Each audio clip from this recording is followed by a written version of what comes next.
Well, everybody. Isn't this an interesting turn of events? Release the tax records, they say. Oh, well, it seems that when Joe Biden released his, he was in a bit of a trouble. But let's have a look at this. And by the way, this is not just New York Times. Everybody's reporting on this. You know, obviously, International Business Times is talking about it. International, sorry. And New York Post. Also, I've seen Daily Mail's talking about it. There's been a few people talking about it. And as for the stories today, guys, we're going to put this one up, and then we might wait a little bit and then see what happens, because there's some interesting stuff that's supposed to be breaking soon. So we'll see what happens about that. But tax filings revealed Biden's cancer charity spent millions on salaries, zero on research. Yeah, so a cancer charity started by Joe Biden gave out no money to research and spent most of its contribution on staff salaries, federal filings show. I believe the other part of the money that actually went to travel. The Biden Cancer Initiative was founded in 2017 by former Vice President and his wife, Jill Biden, to develop and drive implementation of solutions to accelerate progress in cancer prevention, detection, diagnosis, research, and care, and reduce the disparities in cancer outcomes, according to its IRS mission statement. But it gave no grants in the first 2 years and spent millions on salaries of the former Washington, D.C. aides it hired. The charity took in $4.8 million, or $4,809,619, if you want to be precise, in official years 2017 to 2018, and spent $3 million, or 3.07, so $3,070,300 on payroll in those 2 years. I always get a little confused when trying to say that, because it's like 3,770,000. It doesn't sound right, does it? Payrolls in those 2 years. The group's president, Jeffrey Simmons, ranked in 429,850 in fiscal 2018, which is the July 1st, 2018 to June 30th, 2019, according to the charity's most recent filings. Now, Simon, a former Pfizer executive and longtime healthcare lobbyist who heads up the White House Cancer Task Force in President Barack Obama's administration, saw his salary nearly double from the $224,000 he made in the fiscal year of 2017, the tax filing shows. Danielle Carville, former chief of staff of Obama's cancer initiative, the Cancer Moonshot Task Force, took home $258,000 in 2018. The charity spent the charity spent $56,738 on conferences and $59,356 on travel that year. The travel expenses expenditure swelled to $97,149, and the non-profit spent $742,958 on conferences, the tax filing shows. But under grants distributed, it lists zero. Simon has said that the main point of the charity was not to give out grants, and that its goal was to find ways to accelerate treatment for all, regardless of their economic or cultural backgrounds. Biden heads up the Cancer Moonshot Task Force when he was VIP after his son, Beau, died of a brain tumor in 2015. He left office. The Biden Cancer Initiative sought to continue such efforts to provide urgent solutions to treating cancer, according to the 2017 press release. Interesting. You're going to provide urgent solutions to treating cancer. What have you done with that money? Just asking.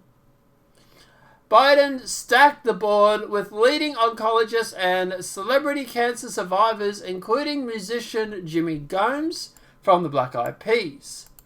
After only 2 years, the charity paused its operation when Joe Biden and his wife stepped down for his presidential run.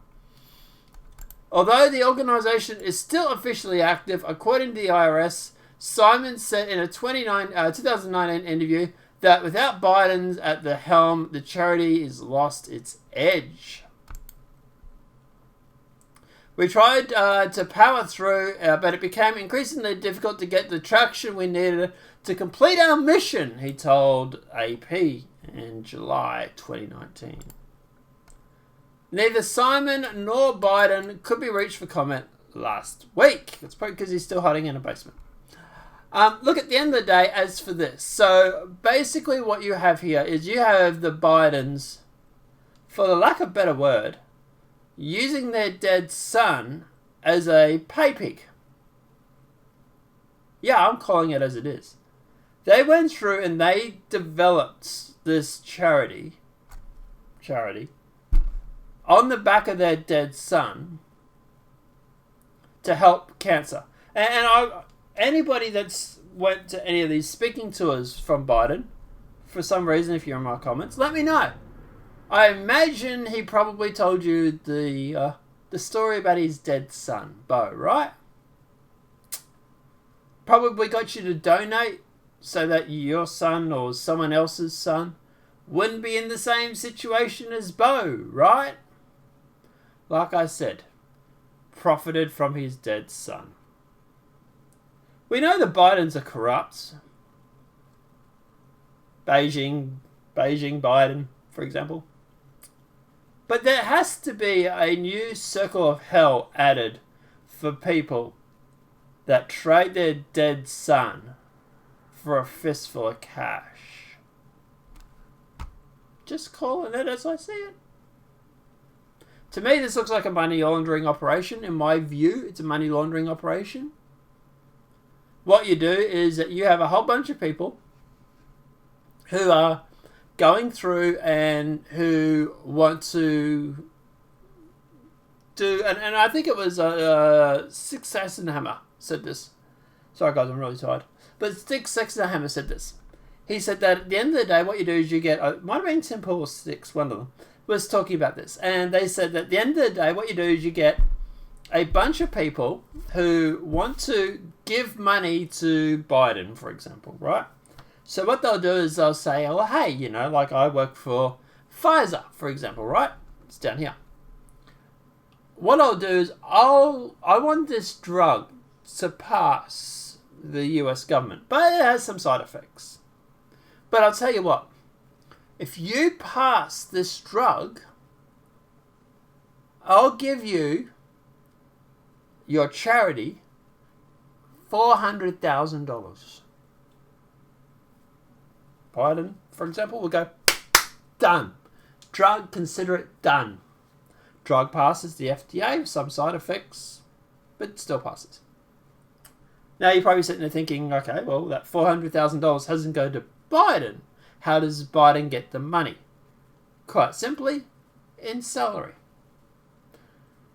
Biden's salary is $400,000, for example, right? And then that $400,000 he got from that Pfizer person goes to him.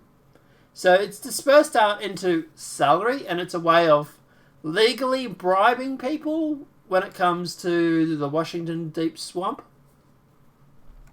Now, obviously, both sides of politics does this, and obviously, if Trump does it, we'll be calling it as we see it. But I find it really interesting that their main guy was head of Pfizer.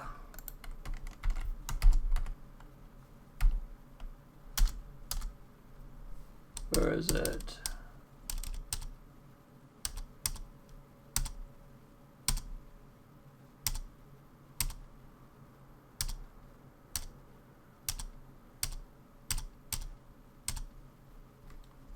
It was mentioned here somewhere. Oh, obviously I don't know how to spell Pfizer.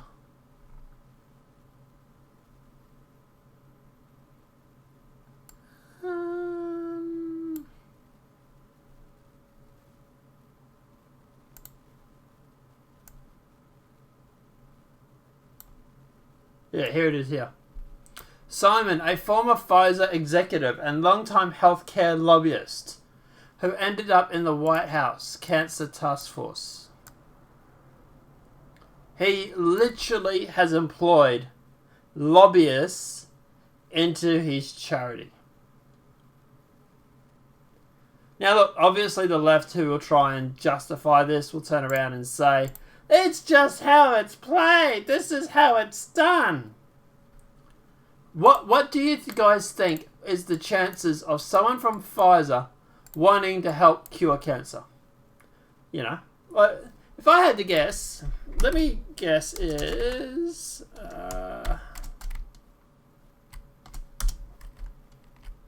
let me guess Pfizer has anti-cancer drug.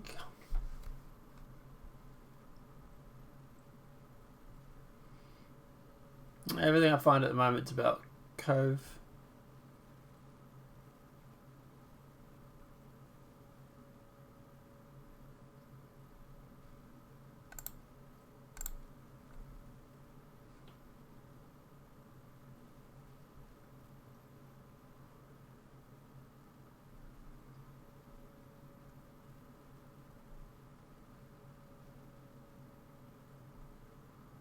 At the moment, it's just all coming about COVID. So, because Pfizer's dominating the news and that.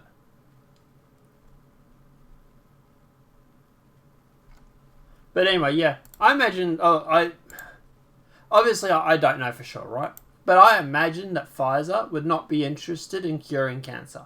Because I imagine that Pfizer has a lot of anti-cancer research drugs that they're developing and that they're selling to help treat the symptoms.